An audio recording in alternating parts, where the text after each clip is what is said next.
Study centre change कब और कैसे किया जा सकता है सर? स्टूडेंट को स्टडी सेंटर कब कनेक्ट करना चाहिए और रीजनल सेंटर कब कनेक्ट करना चाहिए सर? इग्नू एग्ज़ाम सिस्टम पूरी तरह समझाएं, असाइनमेंट, टर्म एंड एग्ज़ाम और प्रैक्टिकल वेजीज। क्या बिना असाइनमेंट जमा किए भी स्टूडेंट एग्ज़ाम दे सकता है सर? इग्नू में पास होने के लिए मिनिमम कितने मार्क्स चाहिए होते हैं सर असाइनमेंट और एग्ज़ाम में? अगर किसी स्टूडेंट को सर इग्नू में रीअपीयर आ जाता है तो उसके बाद उसको कैसे दोबारा से एग्ज़ाम देने का मौका मिलता है सर?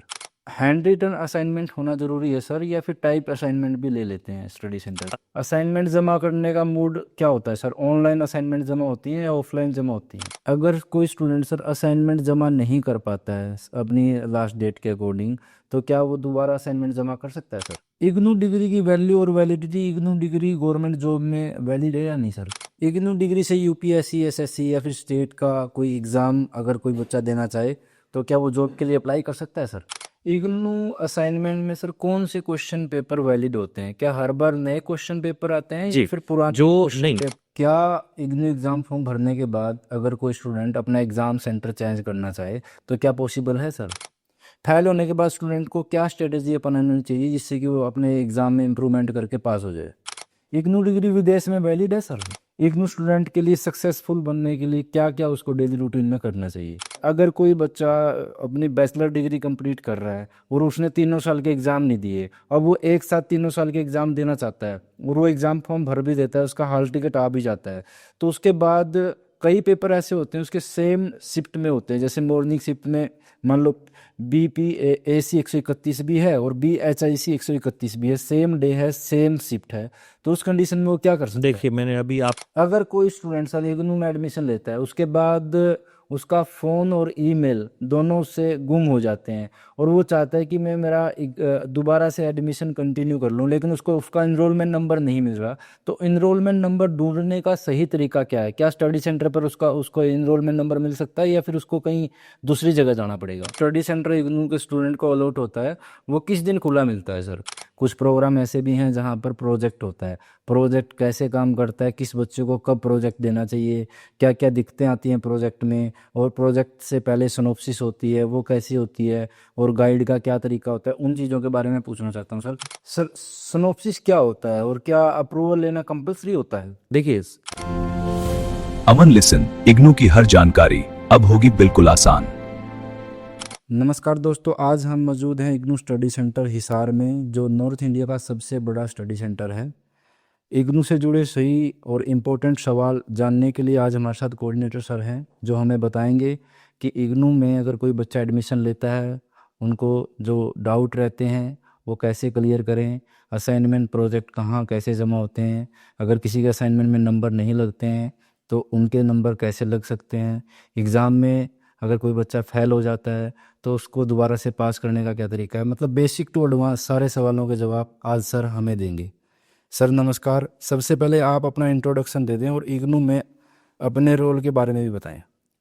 आपको नमस्कार, और आपके माध्यम से आपके अमन लिसन को भी बहुत बहुत धन्यवाद कि आपने एक ऐसा इनिशिएटिव लिया है जिसके द्वारा हम बहुत सारे बच्चों को इग्नू के जो बहुत सारी क्वेरीज़ हैं उनको हम दूर कर सकते हैं। मैं associate professor Rajesh Punia, department of commerce, government college Hisar में कार्यरत हूँ, और मुझे गवर्नमेंट कॉलेज हिसार की तरफ से, रीजनल सेंटर करनाल की तरफ से और हेड क्वार्टर इग्नू की तरफ से कोऑर्डिनेटर की जिम्मेवारी दी गई है, जिसको मैं यहाँ LSC 1009 लर्नर्स स्पोर्ट्स सेंटर बोलते हैं, उसकी जिम्मेवारी है जिसको मैं वहन कर रहा हूँ।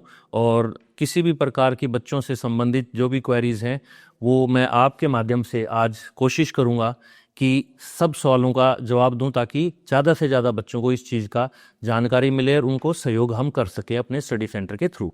सर इग्नू में एडमिशन लेने से पहले सबसे पहले क्या जानना ज़रूरी है? इग्नू में जब भी कोई बच्चा एडमिशन लेता है तो उसके लिए सबसे पहले उसको ये देखना है कि वो उसका गोल क्या है, क्योंकि बेसिकली जो इग्नू स्टडी सेंटर है या इग्नू की जो पढ़ाई है वो डिस्टेंस मोड में होती है, और दूसरा जो चॉइस होती है बच्चे के पास कि वो रेगुलर मोड से अपनी पढ़ाई कर सकता है।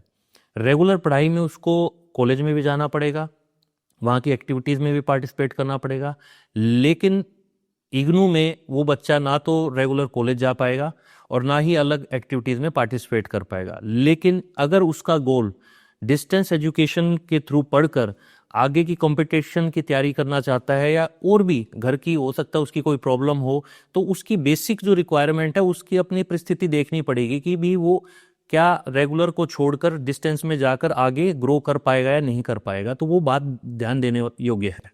रेगुलर कॉलेज और इग्नू डिग्री में क्या रियल डिफरेंस है, करियर के हिसाब से बताएं आप। वैसे तो कोई डिफरेंस नहीं है, लेकिन कैरियर के हिसाब से कहीं पे भी, चाहे वो बच्चा आगे कहीं यूपीएससी के लिए तैयारी करता है या पीजी में कहीं रेगुलर कोर्स में एडमिशन लेता है, तो इनमें कोई डिफरेंस नहीं है। दोनों की डिग्री दोनों की वैलिड है। रेगुलर की जितनी वैलिड है उतनी ही डिस्टेंस एजुकेशन से जो इग्नू से पढ़ाई कर रहा है बच्चा, उसकी डिग्री भी उतनी ही वैलिड है। इग्नू में एडमिशन लेने के बाद सबसे बड़ी गलती क्या करते हैं स्टूडेंट सर? जो सबसे बड़ी गलती जो हमने अपने एक्सपीरियंस से ऑब्जर्व की है या बच्चों की क्वेरीज से, कि वो ना तो स्टडी सेंटर के टच में रहता और ना ही जो इन्फॉर्मेशन सर्कुलेट की जाती है वेबसाइट के थ्रू या फिर विभिन्न जो हमारे चैनल हैं, इंस्टाग्राम है या यूट्यूब है, उनको वो फॉलो नहीं करता, उनको नहीं सुनता। और जो ऑनलाइन कम्युनिकेशन हम उसके साथ करते हैं बच्चे के साथ, चाहे उसकी मेल आईडी पर मेल भेजते हैं, उनको वो ध्यान से नहीं देखता, जिसकी वजह से उसको परेशानी आती है या उस चीज़ को वो छोड़ के कुछ टाइम बाद लगता है कि भी वो उसके साथ जुड़ाव नहीं महसूस करता। स्टडी सेंटर का रियल रोल क्या होता है सर एक एज ए स्टूडेंट के लिए? स्टूडेंट के लिए स्टडी सेंटर बेसिकली एक माध्यम है जो कि उस स्टूडेंट और रीजनल सेंटर और दिल्ली हेडक्वार्टर के बीच में एक कड़ी के रूप में काम करता है। कोई भी बच्चा जब इग्नू में एडमिशन लेता है तो उसका एडमिशन ऑनलाइन तरीके से होता है। उसको सबसे पहले ये सेलेक्ट करना पड़ता है कि वो किस रीजनल सेंटर में अपना मतलब एडमिशन करवाना चाहता है। जैसे कि हमारे स्टडी सेंटर का जो रीजनल सेंटर है वो करनाल है। अगर बच्चा करनाल रीजनल सेंटर के थ्रू हमारे यहाँ पर एडमिशन लेता है तो हमारा कार्य ये है कि उस बच्चे को जब वहाँ पर ऑनलाइन एडमिशन हो जाता है तो आगे की जो भी कम्युनिकेशन है वो बच्चा हमारे थ्रू करता है रीजनल सेंटर से, चाहे उसको असाइनमेंट सबमिट करवानी हो या किसी भी प्रकार की उसकी जानकारी लेनी है, तो स्टडी सेंटर पर यह सुविधा प्रदान की जाती है उस विद्यार्थी को। क्या स्टडी सेंटर पर सर क्लासेस लेना कंपलसरी होता है या ऑप्शनल होता है? जो इग्नू का बच्चा है उसके लिए जो काउंसलिंग क्लासेस जो हम लेते हैं वो ऑप्शनल होती है। वो चाहे तो उसको अपनी गाइडेंस के लिए ले सकता है और ना चाहे तो कोई कंपलसरी नहीं है कि वो अपनी स्टडी सेंटर पे आके काउंसलिंग क्लासेस को अटेंड करे। स्टडी सेंटर अगर कोई भी लर्नर चेंज करना चाहता है तो उसको सबसे पहले जो उसका रीजनल सेंटर है उसके साथ कम्युनिकेट करना पड़ता है। वो चाहे वो ईमेल के माध्यम से करे या फिर वो वहाँ पर स्टडी सेंटर के थ्रू वहाँ पर रीजनल सेंटर में पहुँच कर सकता है। क्या ऑनलाइन भी पॉसिबल है स्टडी सेंटर चेंज करना? ऑनलाइन पॉसिबल तो है, लेकिन क्या होता है कि जब किसी रीजनल सेंटर में जो लर्नर्स की है उसकी संख्या बहुत ज़्यादा होती है तो वहाँ पर जब वो ऑनलाइन कम्युनिकेट करता है तो हो सकता है उसकी कम्युनिकेशन थोड़ी डिले हो जाए। तो बेहतर यही रहता है कि स्टूडेंट वहाँ रीजनल सेंटर पर जाकर कहाँ दूसरे स्टडी सेंटर पे या रीजनल सेंटर पर ज्वाइन करना चाहता है तो वहाँ से मार्गदर्शन ले। जैसे कोई इग्नू स्टडी सेंटर हिसार का स्टूडेंट है और उसको अपना study centre regional centre Lucknow में करवाना है, तो क्या ये पॉसिबल है सर? हाँ, ये पॉसिबल है। इग्नू इतनी फ्लेक्सिबिलिटी देता है कि वो जो स्टडी सेंटर है, लेकिन स्टडी सेंटर के साथ साथ अगर वो रीजनल सेंटर भी चेंज करवाता है तो वो उसका दिल्ली के थ्रू रीजनल सेंटर भी चेंज हो जाता है। पहले सर जैसे स्टूडेंट ऑनलाइन भी कर लेते थे, मतलब स्टूडेंट लॉगिन पोर्टल पे जाके ऑनलाइन रिक्वेस्ट भी लगती थी, क्या ऐसा सिस्टम अभी भी है सर? अभी भी है। लॉगिन करके ऑनलाइन रिक्वेस्ट तो वो दे भी सकता है, आज भी दे सकता है, लेकिन थोड़ा कम्युनिकेशन क्या नाम है जल्दी फॉलो करना हो तो वो पर्टिकुलर रीजनल सेंटर जाकर अपना स्टडी सेंटर चेंज करवा सकता है। स्टूडेंट को स्टडी सेंटर कब कनेक्ट करना चाहिए और रीजनल सेंटर कब कनेक्ट करना चाहिए सर? स्टूडेंट को जो स्टडी सेंटर है उसमें जो भी उससे असाइनमेंट से संबंधित क्वेरी हो तो उसके लिए स्टडी सेंटर को कनेक्ट करे, और उसके अलावा ज़्यादातर जो क्वेरीज है वो स्टडी सेंटर के लेवल पर ही सॉर्ट आउट हो जाती हैं। लेकिन फिर भी उसको लगता है कि किसी कारण से स्टडी सेंटर के जवाब से या वहाँ से संतुष्ट नहीं है तो ही उसको रीजनल सेंटर जाना चाहिए, अन्यथा स्टडी सेंटर पर सभी बातों का सोल्यूशन उसका कर दिया जाता है। इग्नू एग्जाम सिस्टम पूरी तरह समझाएं, असाइनमेंट, टर्म एंड एग्जाम और प्रैक्टिकल वेजेज कितना होता है?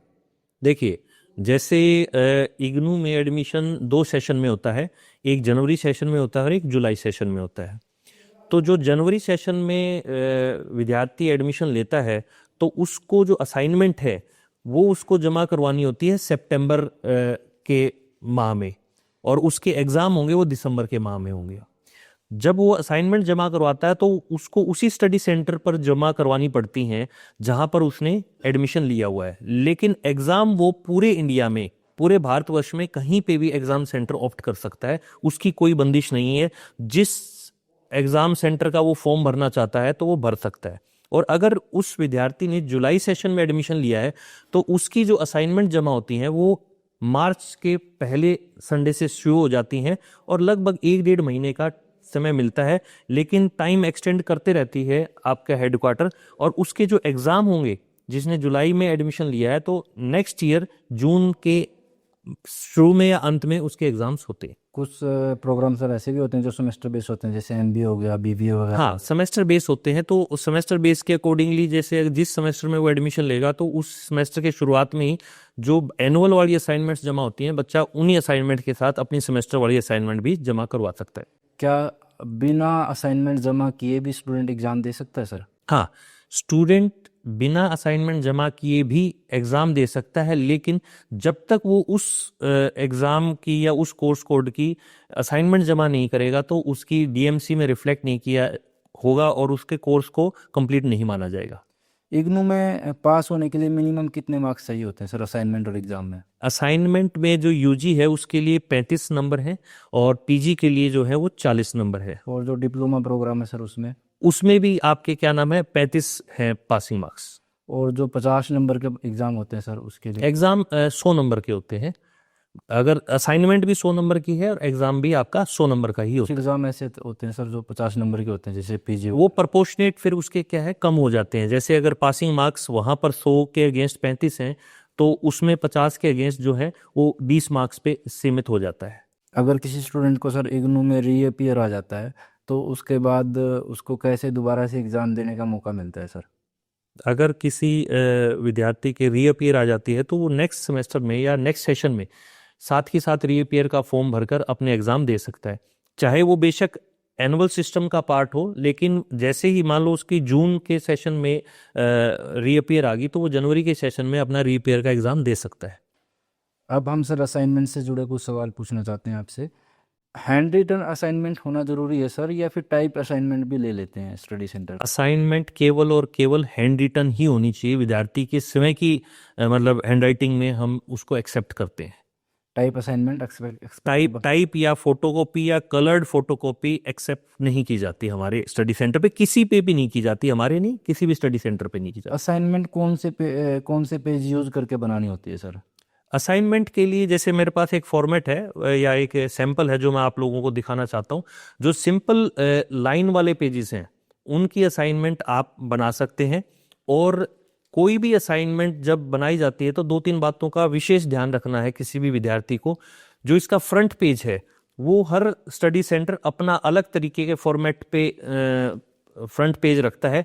फ्रंट पेज के बाद उस पे फ्रंट पेज पे सारी जानकारी विद्यार्थी अपनी भरता है कि भी उसका एनरोलमेंट नंबर क्या है, किस कोर्स कोड की वो असाइनमेंट जमा करवाए। उसके साथ साथ जैसे कि आप देख पा रहे होंगे कि उसको अपना जो एनरोलमेंट नंबर का आईडी कार्ड है उसकी फोटोकॉपी भी लगानी चाहिए। और उसके साथ साथ एक इंपॉर्टेंट बात और है कि जिस कोर्स कोड का क्वेश्चन पेपर वो लगाएगा, जो कोर्स कोड उसका होगा उसी का जवाब उसको उस असाइनमेंट के अंदर लिखना है। और कोशिश करे बच्चा अपना एडमिशन स्टेटस का पेज भी इस असाइनमेंट के अंदर जरूर लगाए। आपने बताया सर हर स्टडी सेंटर का अलग अलग फ्रंट पेज होता है, लेकिन इंटरनेट पे सर सिंपल फ्रंट पेज लगा लेते हैं स्टूडेंट इंटरनेट से डाउनलोड करके, क्या वो वैलिड होता है सर? वैलिड में कोई दिक्कत नहीं होती, लेकिन सभी स्टडी सेंटर ने अपने अपने कुछ नॉर्म्स बना रखे हैं। उनको अपने आगे की जो प्रोसेस में उसमें फ्रंट पेज बहुत इंपॉर्टेंट रोल प्ले करता है। तो सब स्टडी सेंटर अपनी सहूलियत के अनुसार थोड़े बहुत माइनर चेंजेस कर सकते हैं, लेकिन जो आपकी इग्नू की वेबसाइट पे या फिर इंटरनेट पे जो फ्रंट पेज का बेसिक फॉर्मेट है, बेसिक फॉर्मेट वही रहता है, लेकिन माइनर चेंजेस हम कर देते हैं ताकि एक स्टडी सेंटर से दूसरे स्टडी सेंटर की पहचान बनी रहे कि दोनों में कौन सी स्टडी सेंटर का पहचान अलग अलग रहे। असाइनमेंट जमा करने का मूड क्या होता है सर? ऑनलाइन असाइनमेंट जमा होती हैं या ऑफलाइन जमा होती हैं? असाइनमेंट जो है ऑफलाइन ही जमा की जा सकती है। लेकिन अगर कोई विद्यार्थी बहुत दूर से है तो वो बाय पोस्ट भी अपनी असाइनमेंट भेज सकता है। लेकिन वहाँ पर हमें एक समस्या आती है कि जब वो बाय पोस्ट भेजता है तो उसको जो रिसीविंग है वो हमारे लिए देना फिजिबल नहीं होता कि हम उसकी रिसीविंग जो है हम उसको बाय पोस्ट वापस भेजें, क्योंकि जो नंबर ऑफ लर्नर्स हैं बहुत ज़्यादा है। तो उस वजह से हम उसकी जो रिसीविंग है और उसके ऊपर फाइनेंशियल बर्डन भी पड़ता है इग्नू के ऊपर, तो उसकी रिसीविंग हम ऑनलाइन दोबारा या किसी दूसरे माध्यम से बाय पोस्ट वापस नहीं भेज सकते। तो इसलिए सजेस्ट यही किया जाता है कि विद्यार्थी खुद आए और खुद आके अपनी असाइनमेंट ऑफलाइन मोड पे हमारे स्टडी सेंटर पर जमा करवाए।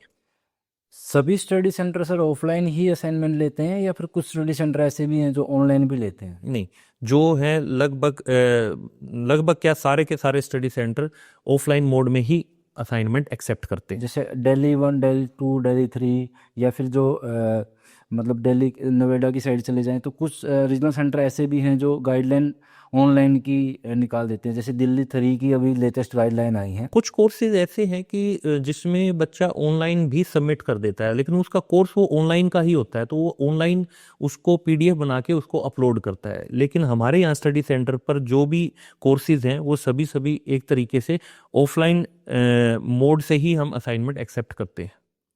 मतलब डिपेंड करता है सर अलग अलग रीजनल सेंटर के साथ। अलग अलग रीजनल सेंटर पर और अलग अलग कोर्स के ऊपर भी डिपेंड करता है कि वो ऑनलाइन या फिर ऑफलाइन जमा करवाए।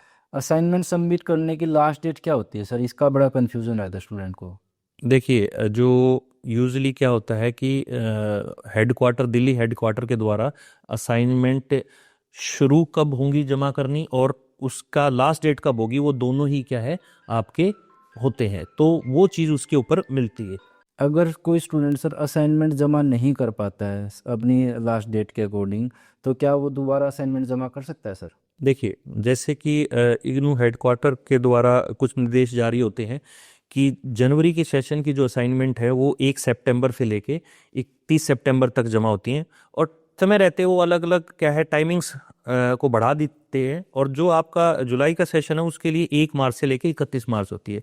लेकिन यूजुअली ऐसा ही होता है कि भी नंबर ऑफ लर्नर्स ज़्यादा होते हैं, तो उस वजह से हेडक्वार्टर डेट एक्सटेंड कर देता है, और अगर कोई लर्नर समय रहते अपनी असाइनमेंट जमा ना कर पाए तो वो नेक्स्ट सेशन में अपनी असाइनमेंट जमा करवा दे। लेकिन एक बात जरूर ध्यान रखें कि अगर कहीं किसी कारण से उसका एडमिशन का जो स्टेटस है, एडमिशन का जो समय है वो लैप्स हो रहा है, तो उसको उसी समय के विदिन जमा करवानी पड़ेगी। जैसे कि अगर मान लो हम बात करते हैं कि यूजी में जो है वो 3 साल का समय होता है, तो जो आपका इग्नू है उसको 3 साल का एक्स्ट्रा समय देता है, 6 साल तक वो अपनी स्टडीज को कंप्लीट कर सकता है। तो अगर किसी कारण से उसके 6 साल कंप्लीट हो गए हैं तो उसके बाद उसकी असाइनमेंट एक्सेप्ट नहीं हो सकती।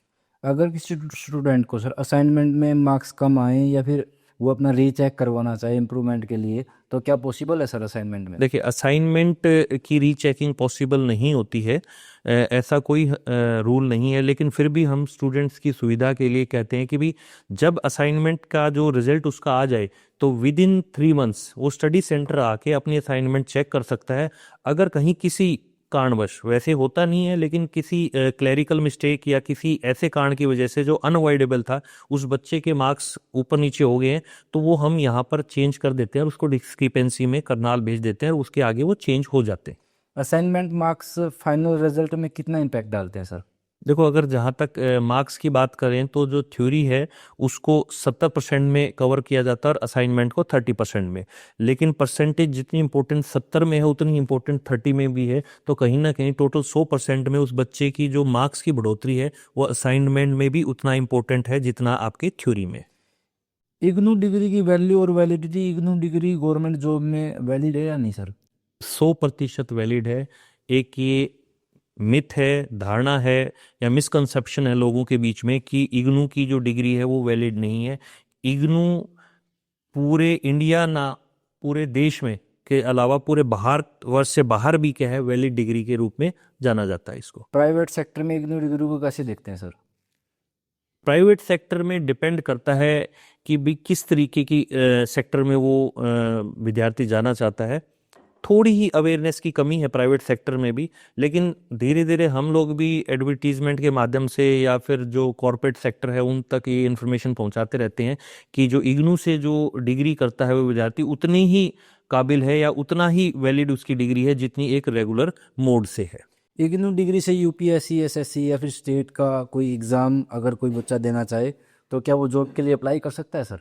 देखिए, आप जानकर बड़े हैरान होंगे कि लगभग जो यूपीएससी या एचसीएस एस्पिरेंट्स होते हैं 70% तक बच्चे इग्नू के माध्यम से पढ़ाई करते हैं, अपनी ग्रेजुएशन करते हैं और साथ के साथ कंपटीशन की तैयारी करते हैं और यूपीएससी को क्लियर भी करते हैं और एचसीएस को भी क्लियर करते हैं। तो इसलिए हम कह सकते हैं कि जितना रेगुलर मोड से डिग्री इंपॉर्टेंट है और वो जॉब के लिए वैलिड है एचसीएस यूपीएससी के लिए, उतनी ही आपकी डिस्टेंस मोड से इग्नू की डिग्री भी वैलिड है।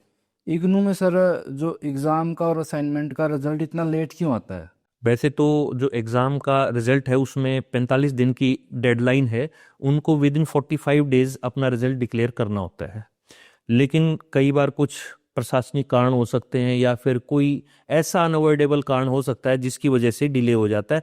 अन्यथा जो थ्योरी का रिजल्ट है वो विद इन 45 डेज डेडलाइन में 99% आ जाता है। और जहाँ तक रही असाइनमेंट के रिजल्ट की बात है, कई स्टडी सेंटर जल्दी रिजल्ट डिक्लेयर कर देते हैं। उसके पीछे कारण है कि उनके पास जो स्टूडेंट हैं, लर्नर हैं, वो बहुत कम होते हैं। लेकिन जैसे हमारे स्टडी सेंटर की बात करें तो हमारे पास लगभग 20,000 प्लस जो है लर्नर्स हैं और उनकी एक सेशन में लगभग 1 लाख से 1.25 लाख असाइनमेंट आती हैं। तो उसके इवेल्युएशन को प्रोसेस में थोड़ा समय लग जाता है, जिसकी वजह से कंपैरेटिवली बाकी स्टडी सेंटर से हमारा रिजल्ट हल्का फुल्का डिले आता है। इग्नू एग्ज़ाम रीवैल्यूएशन के फॉर्म भरने के बाद कितनी प्रोबेबिलिटी होती है कि उनके मार्क्स बढ़ जाते हैं सर एग्ज़ाम में? जहाँ तक हमने देखा है बहुत ज़्यादा मार्क्स नहीं बढ़ते, क्योंकि इग्नू का जो चेकिंग सिस्टम है वो इतना साउंड प्रूफ है और ऐसे ऐसे प्रोफेसर्स से वो एग्ज़ाम चेक करवाए जाते हैं, आंसर शीट्स चेक करवाई जाती हैं जिसमें शायद गलती की कोई गुंजाइश नहीं है। तो अगर एक बार बच्चे की आंसर शीट अच्छे से चेक हुई है तो दोबारा अगर वो रिवैल्यूएशन करता है तो मुझे ऐसा लगता है कि जो दूसरा एग्जामिनर भी होगा वो उतना ही काबिल है और जितना पहले वाला था। तो लगभग उसमें बहुत परसेंटेज चेंज हमने नहीं देखा है।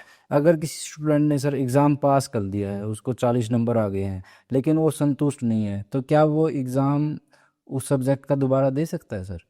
नहीं, इग्नू में ऐसा कोई प्रावधान नहीं है कि भी वो उस चीज़ में इम्प्रूवमेंट कर पाए, क्योंकि उसको बहुत समय दिया जाता है कि बच्चा 6 साल के विदिन अपनी तैयारी अच्छे से करके, क्योंकि मान लो यूजी का 3 साल का है तो उसको 6 साल मिलते हैं कि भी वो अपनी तैयारी अच्छे से करे, ज़्यादा से ज़्यादा मार्क्स स्कोर करे। तो इम्प्रूवमेंट की कोई यहाँ पर दोबारा वो पेपर नहीं दे सकता। इग्नू स्टूडेंट की सबसे बड़ी प्रॉब्लम क्या है सर? इग्नू स्टूडेंट की जो सबसे बड़ी प्रॉब्लम है कि कुछ कारण तो उसके खुद की है, क्योंकि बच्चा प्रॉपर कम्युनिकेट नहीं कर पाता स्टडी सेंटर के साथ या फिर रीजनल सेंटर के साथ, और वो कहीं ना कहीं जो दुकानदार होते हैं, सीएससी सेंटर वाले होते हैं, उनके चक्रों में, उनके जाल में फंसकर उन्हीं पे भरोसा करता है। जबकि वो चाहे तो स्टडी सेंटर पर आकर कोऑर्डिनेटर से या असिस्टेंट कोऑर्डिनेटर से या किसी भी स्टाफ मेंबर से जानकारी ले तो उसको प्रॉपर जानकारी मिलती है।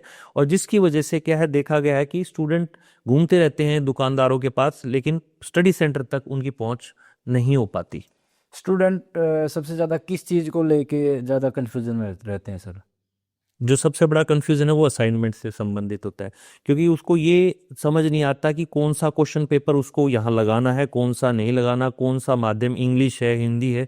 जैसे मैं आपको एक छोटा सा एग्जांपल बताऊं, मेरे पास मैसेज आया किसी बच्चे का कि जी मुझे 7 असाइनमेंट जमा करवानी है, उनमें से 3 तो मुझे हिंदी मीडियम की मिल रही है और 4 इंग्लिश मीडियम की मिल रही हैं, तो मैं कैसे उस चीज़ का करूँ। असाइनमेंट के लिए कोई लैंग्वेज बाध्य नहीं है, हिंदी में जमा करवाना चाहे हिंदी में करवा दे, इंग्लिश में जमा करवाना चाहे इंग्लिश में, क्योंकि वो एक पर्टिकुलर एकेडमिक काउंसलर के पास जाती है तो वो इतना काबिल है कि वो हिंदी के असाइनमेंट को भी चेक कर सकता है और इंग्लिश के असाइनमेंट को भी चेक कर सकता है। तो वो ये छोटी मोटी कन्फ्यूजन्स बच्चे के दिमाग में रहती हैं असाइनमेंट से संबंधित। असाइनमेंट के मार्क्स अपडेट ना होने पर क्या करना चाहिए सर? देखिए, 2-3 पहले तो रीज़न जान लेते हैं कि उसके असाइनमेंट के मार्क्स अपडेट क्यों नहीं होते हैं, जो बहुत ज़रूरी है किसी भी विद्यार्थी को पता होने के लिए। एक तो कारण ये है कि हो सकता है वो जो अपनी असाइनमेंट जमा करवा रहा है उसका क्वेश्चन पेपर कुछ और है और अंदर वो दुकान से खरीद कर लगा देता है, और हमारे जो एकेडमिक काउंसलर जब उसको जांचते हैं तो उसको 0 मार्क्स मिलते हैं। और जब किसी विद्यार्थी को 0 मार्क्स मिलते हैं तो उसका जो ग्रेड कार्ड में अपडेट है, जीरो रिफ्लेक्ट नहीं करता। तो इसके लिए हमने पीछे कुछ समय से कुछ चेंजेस किए हैं कि हम हमारे स्टडी सेंटर में कोई ऐसा बच्चा है जिसको 0 मार्क्स मिले, हम उसको 1 नंबर दे देते हैं। जबकि कई बार ऐसे बच्चे आते हैं कि जी मुझे 1 तो मिला है, क्यों मिला है? अगर मेरी असाइनमेंट मिसमैच कर रही थी क्वेश्चन पेपर से, तो आपने 1 भी क्यों दिया? वो भी हम स्टूडेंट की सुविधा के लिए कर रहे हैं कि वो 1 नंबर उसको रिफ्लेक्ट हो जाएगा ग्रेड कार्ड में, और वो नेक्स्ट टाइम अपनी असाइनमेंट जमा करवा सकता है। इग्नू असाइनमेंट में सर कौन से क्वेश्चन पेपर वैलिड होते हैं? क्या हर बार नए क्वेश्चन पेपर आते हैं जी, या फिर पुराने जो क्वेश्चन नहीं, पेपर पुराने नहीं, लगाए जा जो सकते हैं? आपका जैसे ही जिस भी सेशन में उसको जमा करवाने, उस सेशन के क्वेश्चन पेपर आते हैं, उसको उसी सेशन के क्वेश्चन पेपर जमा करवाने पड़ते हैं अपनी असाइनमेंट के साथ। पुराने वाले क्वेश्चन। पुराने वाले अवॉइड करने चाहिए। रिजल्ट ग्रेड कार्ड में सर अनकम्प्लीट दिखता है कई स्टूडेंट्स का, तो इस कंडीशन में वो क्या कर सकते देखो, 2 कारण हो सकते हैं नोट कंप्लीट शो करने के। या तो उसने असाइनमेंट समय रहते नहीं जमा करवाई, असाइनमेंट में फेल है, या थ्योरी के पेपर में, दोनों में से एक ही कारण हो सकता है। और कई बार क्या है कि कुछ कोर्सेज में कुछ प्रोजेक्ट्स होते हैं, वो प्रोजेक्ट अगर बच्चा जमा नहीं करवाता है तो भी उसका क्या है, रिजल्ट नोट कंप्लीट दिखा सकता है। हैं? इग्नू डिग्री कितने टाइम तक वैलिड होती है सर? इग्नू की वैलिडिटी लाइफ टाइम है, कोई ऐसा टाइम बाउंड नहीं है। जैसे रेगुलर कोर्स की डिग्री वैलिड है, वैसे ही आपकी इग्नू की डिग्री वैलिड है। इग्नू प्रोग्राम की मिनिमम और मैक्सिमम ड्यूरेशन पीरियड क्या होता है सर? अलग अलग कोर्सेज पे डिपेंड करता है। जैसे यूजी की 3 साल मिनिमम है और मैक्सिमम उसको 6 साल मिलते हैं। पीजी के लिए अगर मान लो 2 साल का उसका कोर्स है तो उस पर 2 साल एक्सटेंशन उसको मिल जाती है, टोटल 4 साल की वैलिडिटी उसकी होती है। डिप्लोमा कोर्सेज और कुछ कोर्सेज हैं जिनकी 6 महीने की अवधि के भी मिनिमम टाइम होता है। तो एक तरीके से ये मान के चल सकते हैं कि कोई भी कोर्स जितने समय का है तो उसको इंटू 2 कर दीजिए तो उसकी मैक्सिमम वैलिडिटी है।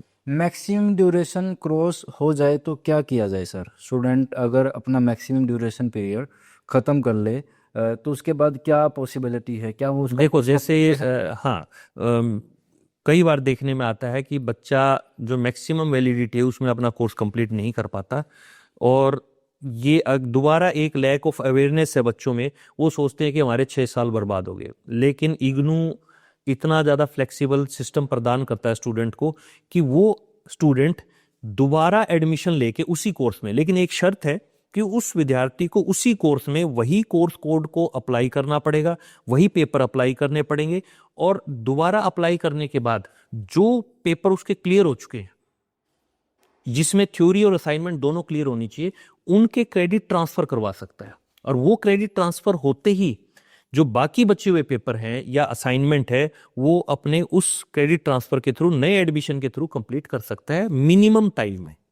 जैसे सर इग्नू का एक प्रोग्राम होता था बीए और एक बीएजी, अब बीएजी भी बंद हो गया, बीए भी बंद हो गया, और अब बीएएम आ गया। बीएएम आ गया। और बीएएम आने के बाद कुछ कोर्सेज अवेलेबल ही नहीं है बीएएम। हाँ, ये थोड़ी ही मतलब ऐसे विद्यार्थी को समस्या का सामना करना ही पड़ेगा। अगर उसको बीएएम में एडमिशन था और आजकल मतलब पहले बीएजी में था और अब बीएएम में है, तो वो उसके कोर्स कोड मैच नहीं करेंगे, जिसकी वजह से फिर उसके क्रेडिट ट्रांसफर नहीं होंगे, और क्रेडिट ट्रांसफर नहीं होंगे तो वो अपना कोर्स कंप्लीट नहीं कर पाएगा। ईयर गैप आने के बाद डिग्री पर कोई इफेक्ट पड़ता है? नहीं, जैसे मैंने जुलाई 2026 सेशन में एडमिशन लिया, उसके बाद मेरा री रजिस्ट्रेशन मेरे को जुलाई 2027 में करना था, लेकिन मैं जुलाई 2027 में नहीं कर पाया। अब मैं जनवरी 2028 में पहुंच गया। क्या मैं अब री रजिस्ट्रेशन कर पाऊंगा? अगर हाँ, कर कर पाऊंगा पाओगे। तो क्या इससे कोई फर्क पड़ेगा? नहीं, कोई फर्क नहीं पड़ेगा, लेकिन जो उसकी मैक्सिमम वैलिडिटी है उससे ज्यादा क्रॉस वो नहीं कर पाएगा। ऐसा नहीं है कि उसने 1 साल का गैप दे दिया तो उसकी मैक्सिमम वैलिडिटी इंक्रीज हो जाएगी, वो इंक्रीज नहीं होगी। इग्नू में फास्ट ट्रैक बताएं सर, डिग्री कंप्लीट करने का तरीका क्या है, जल्दी से जल्दी अपनी डिग्री कंप्लीट हो जाए? देखो, फास्ट ट्रैक तो बच्चे की मेहनत है। अगर 3 साल का समय है तो उस समय रहते अपनी हर सेमेस्टर में या हर सेशन में अपनी असाइनमेंट जमा कराए, अपने थ्योरी के एग्ज़ाम दे, और जितना उसका मिनिमम ड्यूरेशन है मेहनत करके उसको, जैसे एक रेगुलर स्टूडेंट के लिए माना जाता है कि वो मिनिमम समय में अपनी डिग्री पूरी करता है, तो मेहनत से ही एक दूसरा कोई तरीका नहीं है कि भी वो कोई शॉर्टकट अपना के उसको कंप्लीट कर सके। समय रहते अपनी असाइनमेंट जमा करवाए, समय रहते अपने थ्योरी के एग्ज़ाम दे और अपनी डिग्री कंप्लीट करे। इग्नू स्टूडेंट पोर्टल पर कौन कौन इम्पोर्टेंट सर्विसेज होती हैं?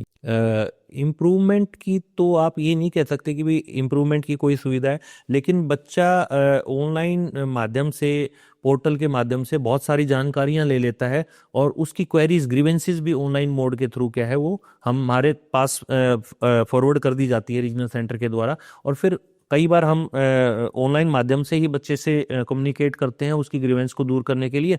कई बार हम उसको वर्बली फ़ोन भी कर लेते हैं, उसकी क्वेरीज को सॉल्व कर देते हैं। असाइनमेंट सबमिशन ऑनलाइन और ऑफलाइन में क्या डिफरेंस है सर?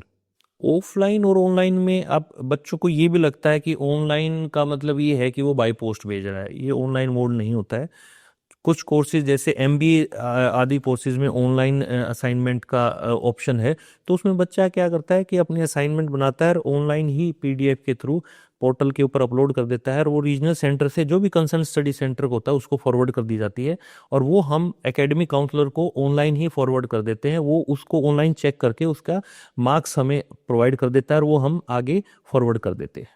एग्ज़ाम फॉर्म फिल करते समय स्टूडेंट सबसे बड़ी गलती क्या करते हैं सर? जो सबसे बड़ी गलती हमारे देखने में आई है कि वो समय रहते अपना एग्ज़ाम फॉर्म नहीं भरते। वो जिस चॉइस का एग्ज़ाम सेंटर चाहता है, अगर वो जैसे ही पोर्टल खुलता है अपना एग्ज़ाम सेंटर फिल कर देता है तो उसको चॉइस का एग्ज़ाम सेंटर मिल जाता है। लेकिन अगर डेट निकल जाती है या कुछ डिले हो जाता है तो फिर उसको उसके चॉइस का स्टडी सेंटर या एग्ज़ाम सेंटर नहीं मिलता। कारण ये होता है कि हर एग्ज़ाम सेंटर की एक फिक्स स्ट्रेंथ होती है। जैसे हमारे यहाँ पर 500 के लगभग की स्ट्रेंथ है। अगर 500 लर्नर्स एग्ज़ाम फॉर्म भर देते हैं तो अगर 501 वहाँ होगा तो उसको दूसरा एग्ज़ाम सेंटर मिलेगा।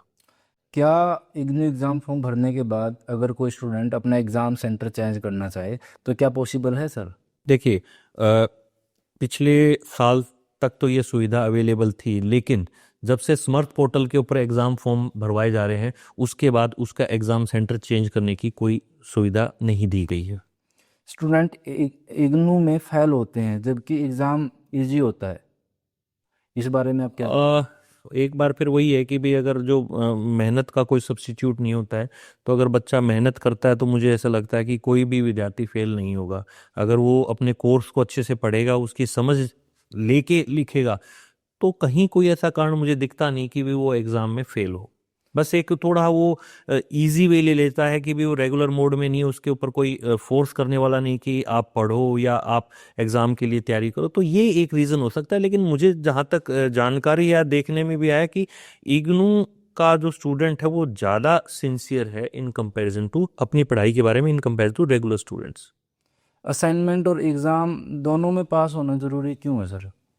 देखिए, जो नॉर्म्स होते हैं वो इग्नू के द्वारा बनाए जाते हैं ताकि एक बच्चा, पहले क्या है कि कुछ ऐसे कोर्सेज आपने देखा भी होगा कि ओपन बुक होते हैं, तो असाइनमेंट एक तरीके से ओपन बुक सिस्टम है जिसमें बच्चा अपने सामने बुक खोलकर असाइनमेंट लिख ले। ये भी एक तरीका है कि बच्चा अपनी जानकारी, अपनी नॉलेज को बढ़ाए और उसके बाद वो नॉलेज जब असाइनमेंट के थ्रू बढ़ जाती है तो फिर उसको हम क्या है एग्जाम मोड में लेके जाते हैं, जहां पर वो अपनी मेहनत से बिना ओपन बुक मोड अपनी जो जानकारी उसने पढ़ी है या पढ़ी है उसको एग्जीक्यूट करता है थ्योरी के पेपर में। ग्रेस मार्क्स इग्नू में मिलते हैं या नहीं? नहीं, कोई ग्रेस मार्क्स इग्नू में नहीं है, ऐसा कोई प्रावधान।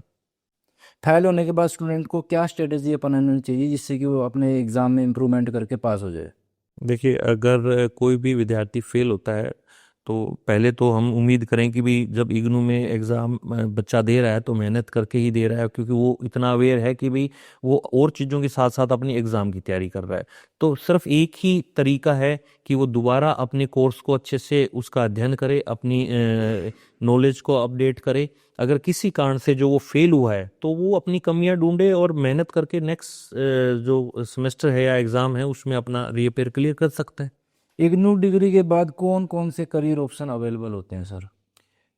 इग्नू डिग्री के बाद जो एक रेगुलर मोड के विद्यार्थी के लिए कैरियर ऑप्शंस अवेलेबल हैं वो सारे के सारे डिस्टेंस एजुकेशन से किए हुए विद्यार्थी के लिए भी अवेलेबल है। ऐसा कहीं किसी किताब में या कहीं किसी नॉर्म्स में नहीं लिखा हुआ कि हाँ देखो कुछ प्रैक्टिकल सब्जेक्ट्स होते हैं, प्रैक्टिकल सब्जेक्ट्स में बच्चे को एक रेगुलर मोड पढ़ना जरूरी होता है, तो उस केस में जबकि बीएससी हमारी इग्नू भी करवाती है लेकिन उसमें हम काउंसलिंग सेशन चलाते हैं ताकि उसकी प्रैक्टिकल नॉलेज हो। तो कहीं ऐसा नहीं है कि भी एक इग्नू से पढ़ा हुआ बच्चा पर्टिकुलर कैरियर में कार्य नहीं कर पाएगा या पर्टिकुलर जॉब में नहीं कर पाएगा या रेगुलर वाला कर पाएगा, दोनों बराबर है।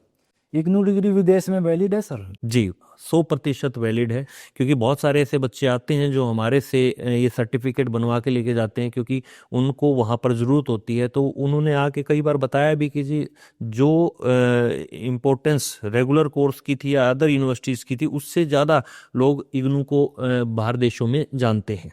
इग्नू को लोग डिस्टेंस डिग्री कहकर कम क्यों समझते हैं, और क्या ये सच है? देखिए हमारे देश की एक धारणा है कि जब आप किसी के सामने बैठ के पढ़ेंगे या किसी की मॉनिटरिंग में पढ़ेंगे तो वो ज़्यादा सिंसियर बच्चा होगा। ये एक धारणा है कि भाई डिस्टेंस से पढ़ रहा है तो वो लापरवाह होगा, वो अपनी चीज़ों की उसको जानकारी नहीं होगी, उसको हायर एजुकेशन के बारे में नहीं पता होगा। लेकिन ये एक टोटली धारणा है, एक मिथ है। इग्नू का पढ़ा हुआ बच्चा बहुत कामयाब बच्चा है। हमने बहुत सारे बच्चे देखे भी हैं और हमारे पास आते भी हैं कि सर हमने इग्नू से ग्रेजुएशन की, अब हम पीजी भी उसी से कर रहे हैं। तो ऐसा कहीं मुझे महसूस हुआ नहीं कि भाई इग्नू डिस्टेंस से है तो कहीं किसी रेगुलर कोर्स से वो कम आंका जाए उसे। इग्नू में ट्रांसपेरेंसी कितनी है सर? इसमें जितनी ट्रांसपेरेंसी है मुझे ऐसा लगता है कि इससे ज़्यादा किसी भी एग्जामिनेशन सिस्टम में नहीं है, क्योंकि इग्नू अपने आप में सब कुछ ऑनलाइन रखता है। सारे के सारे पेपर जो चेक होते हैं किसी को नहीं पता कहाँ चेक होते हैं। हमारे स्टडी सेंटर्स पर जब हम एकेडमिक काउंसलर्स को असाइनमेंट्स देते हैं तो इस तरीके से दी जाती है कि किसी को ये ना पता लगे कि कौन सी असाइनमेंट किसको, तो वो अपने तैयार करके हमें रिजल्ट दे देता है और हम पूरे सीक्रेट तरीके से, ट्रांसपेरेंट तरीके से क्या है बच्चे के मार्क्स अपडेट कर देते हैं। इग्नू स्टूडेंट के लिए सक्सेसफुल बनने के लिए क्या क्या उसको डेली रूटीन में करना चाहिए उसको, देखिए, अगर उसकी लाइफ में सक्सेसफुल बनना है? अगर इग्नू की डिग्री का या इग्नू की पढ़ाई का वो फायदा लेना चाहता है तो सबसे पहले उसको ये ध्यान में रखना चाहिए कि वो अपना कोर्स जो है समय रहते पूरा करे। क्योंकि अगर वो समय रहते कोर्स पूरा नहीं करेगा तो कई बार ऐसी दिक्कतें हमें देखने में आई है कि इग्नू जब एग्जाम के पेपर की डेट शीट बनाता है तो वो ये मान के चलता है कि फर्स्ट ईयर का बच्चा जो है वो अपना क्लियर करके सेकंड ईयर का एग्जाम दे रहा है और सेकंड ईयर का बच्चा क्लियर करके फाइनल ईयर का दे रहा है। तो हो सकता है कि इग्नू के फर्स्ट ईयर और सेकंड ईयर के पेपर क्लैश कर जाएं। अगर बाकी यूनिवर्सिटीज की बात करें तो वहां क्लैश होता है तो उसको चेंज कर दिया जाता है, जबकि इग्नू का जो एग्जाम का ड्यूरेशन है वो फिक्स है, उसको 52 दिन में अपने एग्जाम करवाने होते हैं। तो वो जो क्लैश है उसको क्लैश को खत्म नहीं करता, दोनों में से बच्चा एक ही एग्जाम दे पाता है। तो सबसे बड़ी और सबसे इंपॉर्टेंट बात यह है कि समय रहते अपना कोर्स पूरा करे ताकि इस तरीके की किसी समस्या का सामना उसे ना करना पड़े। एक सर बहुत रेयर होता है लेकिन ये अक्सर देखा जाता है, अगर कोई बच्चा अपनी बैचलर डिग्री कंप्लीट कर रहा है और उसने 3 साल के एग्ज़ाम नहीं दिए, अब वो एक साथ 3 साल के एग्ज़ाम देना चाहता है और वो एग्ज़ाम फॉर्म भर भी देता है, उसका हॉल टिकट आ भी जाता है, तो उसके बाद कई पेपर ऐसे होते हैं उसके सेम शिफ्ट में होते हैं। जैसे मॉर्निंग शिफ्ट में मान लो BPAC 131 भी है और BHIC 131 भी है, सेम डे है, सेम शिफ्ट है, तो उस कंडीशन में वो क्या कर सकते हैं? देखिए, मैंने अभी आपको ये बताया है कि इग्नू इस मामले में बहुत स्ट्रिक्ट है कि वो अगर क्लैश होता है वो ये मान के चलता है कि वो विद्यार्थी की गलती है, उसको समय रहते अपने कोर्स को पूरा करना चाहिए था। तो उस क्लैश को इग्नू ख़त्म नहीं करता है। इग्नू उन दोनों पेपर की उसी डेट पे एग्ज़ाम लेगा, बच्चे की मर्जी है कि दोनों में से कौन सा एग्ज़ाम दे। अगर कोई स्टूडेंट सर इग्नू में एडमिशन लेता है उसके बाद उसका फ़ोन और ईमेल दोनों से गुम हो जाते हैं और वो चाहता है कि मैं मेरा दोबारा से एडमिशन कंटिन्यू कर लूँ, लेकिन उसको उसका इनरोलमेंट नंबर नहीं मिल रहा, तो इनरोलमेंट नंबर ढूंढने का सही तरीका क्या है? क्या स्टडी सेंटर पर उसको इनरोलमेंट नंबर मिल सकता है या फिर उसको कहीं दूसरी जगह जाना पड़ेगा? देखिए, जब तक हमारे पास बच्चे का डाटा नहीं आता जिसको हम स्कॉलर रजिस्टर बोलते हैं, हर सेशन में जब एडमिशन होता है तो एडमिशन कंप्लीट होने के बाद रीजनल सेंटर करनाल की तरफ से हमें एक स्कॉलर रजिस्टर प्रोवाइड किया जाता है। अगर वो बच्चा हमारे स्टडी सेंटर पर आता है और अपनी पर्सनल डिटेल हमें दे देता है तो हम उस स्कॉलर रजिस्टर से उस बच्चे की सारी डिटेल निकाल के दे सकते हैं।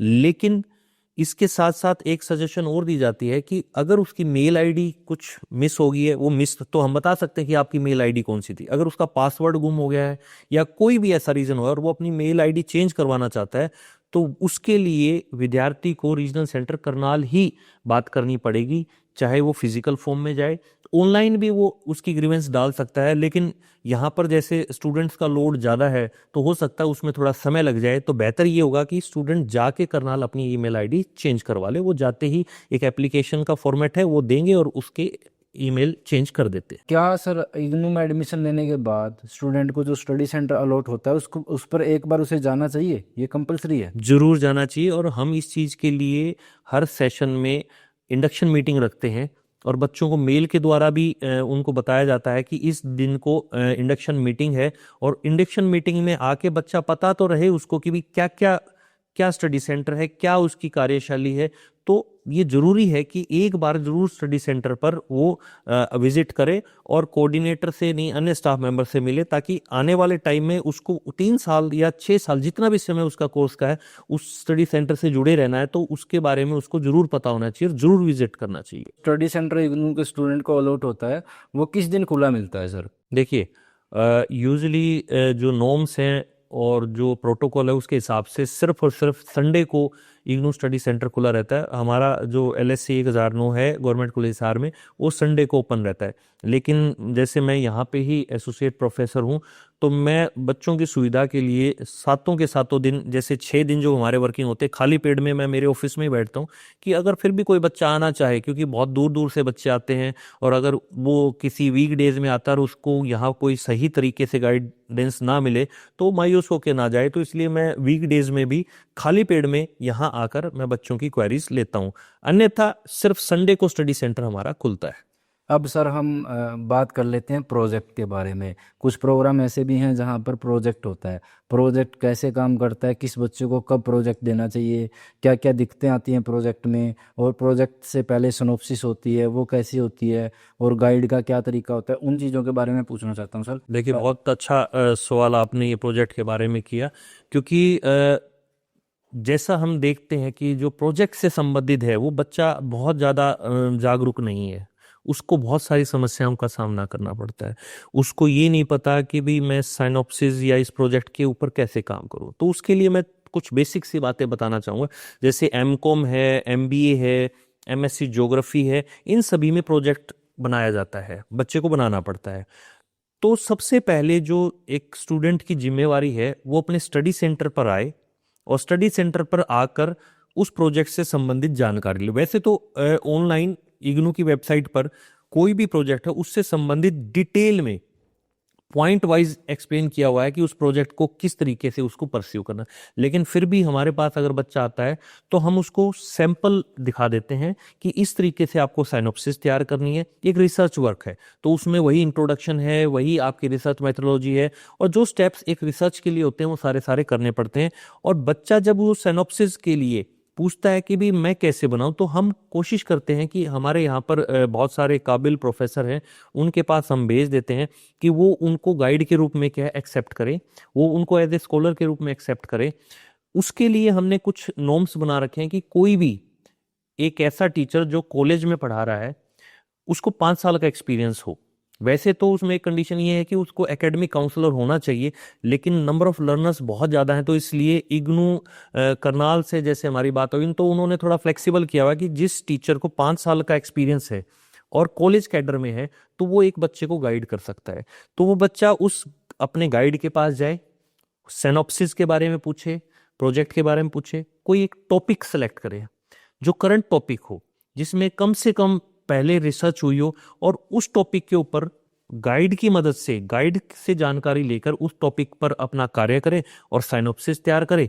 जैसे वो साइनॉप्सिस तैयार होती है वो अपने गाइड से उसके बारे में कंसल्ट करे, और वो जब उसको ओके कर देता है तो बच्चा हमारे पास उस साइनॉप्सिस को लेके आता है, और फिर हमारे इग्नू स्टडी सेंटर के द्वारा उसके ऊपर फॉरवर्डिंग लगाई जाती है, और वो फॉरवर्डिंग लगाकर उसको करनाल स्पीड पोस्ट से भेजा जाता है। और स्पीड पोस्ट से जैसे ही वहाँ पहुँचती है तो वहाँ पर कुछ टीचर्स की जिम्मेवारी वहाँ उन्होंने लगाई हुई है, तो उसको एनालाइज करते हैं कि क्या ये साइनॉप्सिस जो है वो इस काबिल है कि इसके ऊपर आगे कार्य किया जा सके। अगर वो उनको लगता है तो वो उसको अप्रूव करके विद्यार्थी के पास बाय पोस्ट उसके घर के एड्रेस पे भेज देते हैं, और फिर वो बच्चा उसके साइनॉप्सिस के तहत उस पे बड़ा काम करता है जिसको हम प्रोजेक्ट बोलते हैं, और वो उसी गाइड की मदद लेता है जो उसको अलॉट हुआ है। तो वो पूरा प्रोजेक्ट पे काम करेगा, प्रोजेक्ट कंप्लीट हो जाएगा, जब उसका गाइड ओके कर देगा तो हमारे पास आता है, उस पे मेरे हस्ताक्षर होते हैं और उसके बाद उसको दिल्ली मैदान गढ़ी फाइनल इवैल्यूएशन के लिए भेज दिया जाता है। तो ये एक तरीका है जो प्रोजेक्ट से संबंधित बातें मैं आपको बताना चाह रहा था। सर सिनॉप्सिस क्या होता है और क्या अप्रूवल लेना कंपलसरी होता है? देखिए, कोई भी प्रोजेक्ट होता है, कोई भी रिसर्च वर्क होता है, तो उसका पहले ब्रीफ एक मतलब फॉर्मेट बनाया जाता है, जिसको अगर मान लो अगर हम कोई रिसर्च कर रहे हैं तो उसको पहले इंट्रोडक्टरी लेवल पर देखा जाता है कि क्या इस टॉपिक के ऊपर रिसर्च हो सकती नहीं हो सकती। तो उसके लिए हम साइनोप्सिस बनाते हैं, उसमें उस टॉपिक से संबंधित जो हमारी जानकारी, चाहे इंट्रोडक्शन से रिलेटेड हो, रिव्यू ऑफ लिटरेचर से रिलेटेड हो, क्या मेथोलॉजी यूज करेंगे, क्या कंक्लूजन हो सकता है, उन चीजों के बारे में डिस्कस करते हैं ब्रीफ में। और जब वो अप्रूव हो जाता है तो उस साइनॉप्सिस के ऊपर हम डिटेल में काम करते हैं, डिटेल में रिसर्च वर्क करते हैं, तो उसको हम प्रोजेक्ट बोलते हैं। उसमें जो है कहने को नंबर ऑफ पेजेस ज्यादा होते हैं, लेकिन उसमें जानकारी ज्यादा विस्तृत रूप से होती है साइनॉप्सिस से। सर अक्सर प्रोजेक्ट रिजेक्ट हो जाते हैं, क्या कारण होता है प्रोजेक्ट रिजेक्ट होने का? क्या क्या अवॉइड करना चाहिए स्टूडेंट को? देखो, जो हमने Reject ना हो। रिजेक्ट ना हो, बहुत सारे स्टूडेंट्स ऐसे आते हैं कि वो दुकान से जाते हैं, दुकान पर जाते हैं और वहाँ से प्रोजेक्ट या सिनॉप्सिस खरीद लाते हैं। और जो एक टीचर होता है या तो कोई जानकार होता है या सोचता है कि यार इसमें इस बच्चे का मतलब समय रहते कंप्लीट हो जाए, तो उसके ऊपर साइन भी कर देते हैं। लेकिन हमारे यहाँ पर ऐसा नहीं है। अगर हमें कहीं लगता है कि ये बच्चा दुकान से प्रोजेक्ट खरीद के लेके आया, सिनॉप्सिस लेके आया, तो टीचर्स उसको इवेलुएट करके वो यहीं इसी लेवल पे रिजेक्ट कर देते हैं। और उसको आगे से रिजेक्शन होके आए 2-3 महीने में, बेटर ये है कि उसको यहीं पर हम उसको सलाह दे देते हैं कि आपको इस तरीके से रिसर्च वर्क करना है। तो जो सबसे बड़ा कारण यही है कि किसी कारणवश फिर भी भूलवश या किसी कारण उसकी आगे चली जाती है, तो डिसअप्रूव होने का कारण ही ये है कि उसके बच्चे के रिसर्च वर्क प्रॉपर नहीं किया उसने, या दुकान से खरीद के अपनी सिनॉप्सिस लेके आया है। सर आपका बहुत बहुत धन्यवाद। आपने जो इतनी सारी जानकारी दी स्टूडेंट्स के लिए काफ़ी हेल्पफुल होंगी, और ये इन्फॉर्मेशन बहुत स्टूडेंट के लिए बहुत ज़्यादा हेल्पफुल होंगी। आपने इतना समय दिया, आपका बहुत बहुत धन्यवाद। धन्यवाद अमन। उसके साथ साथ मैं हमारे हेडक्वार्टर वीसी मैम का, और उसके साथ साथ करनाल के जो हमारे रीजनल डायरेक्टर हैं डॉक्टर धर्मपाल जी हैं, असिस्टेंट डायरेक्टर हैं अमित जैन जी, उनको भी धन्यवाद देना चाहूँगा कि उन्होंने मुझे ये अपॉर्चुनिटी दी कि मैं LSC 1009 का कोऑर्डिनेटर बनूं। और साथ के साथ मैं धन्यवाद देना चाहूँगा हमारे principal sir doctor Vivek Kumar Saini का, कि उन्होंने मेरे अंदर विश्वास दिखाया कि मैं इस स्टडी सेंटर को सुचारू रूप से चला सकूं। तो आपका भी धन्यवाद और मेरा सभी स्टाफ मेंबर्स का भी धन्यवाद, जो इतना सहयोग मुझे देते हैं, इतना प्यार देते हैं कि 20,000 प्लस बच्चों का रिजल्ट और जो कार्य है वो हम बेझिझक और आराम से बहुत जल्दी कर पाते हैं। धन्यवाद। ठीक है सर, थैंक यू।